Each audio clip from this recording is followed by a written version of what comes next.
ବିଶାଖାପାଟନମରେ ଖେଳାଯାଉଥିବା ଇଂଲଣ୍ଡ ବିପକ୍ଷ ଟେଷ୍ଟ ସିରିଜରେ 399 ରନର ଟାର୍ଗେଟ ଦେଲା ଭାରତର ଦ୍ୱିତୀୟ ଟେଷ୍ଟର ଦ୍ୱିତୀୟ ଦିନରେ ଗତକାଲି ଇଂଲଣ୍ଡ ପ୍ରଥମ ଇନିଂସରେ ମାତ୍ର 253 ରନରେ ଅଲ୍ ଆଉଟ୍ ହୋଇଯିବା ପରେ ପଞ୍ଚମ ୱିକେଟରେ ଶୁଭମନ ଗିଲ୍ ଓ ଅକ୍ଷର ପଟେଲଙ୍କ ମଧ୍ୟରେ 89 ରନର ପାର୍ଟନରସିପ୍ ହୋଇଥିଲା। ଶୁଭମନ ଗିଲ୍ 104 ରନ୍ 147 ବଲ୍ କରି ଆଉଟ୍ ହୋଇଯାଇଥିଲେ।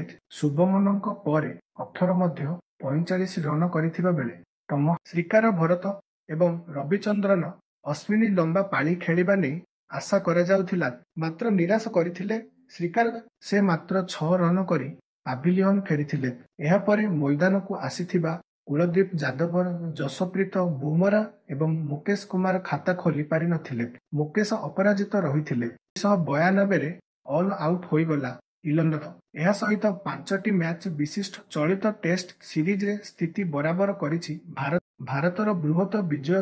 ଦ୍ୱିତୀୟ ଟେଷ୍ଟ ଭାରତ ପ୍ରଥମ ଇନିଂସରେ 396 ରନ୍ କରିଥିବା ବେଳେ ଇଂଲଣ୍ଡ 253 ରନ୍ କରିଥିଲା। ଭାରତ ଦ୍ୱିତୀୟ ଇନିଂସରେ 255 ରନ୍ କରିଥିବା ବେଳେ ଇଂଲଣ୍ଡ 292 ରନ୍ କରିଥିଲା। ଖେଳ 4 ଦିନରେ ଶେଷ ହୋଇଗଲା। ତୃତୀୟ ଟେଷ୍ଟ ମ୍ୟାଚ୍ ରାଜକୋଟରେ ଖେଳାଯିବ। ଫେବୃଆରୀ 15 ତାରିଖରୁ ଏହି ମ୍ୟାଚ୍ ଆରମ୍ଭ ହେବ।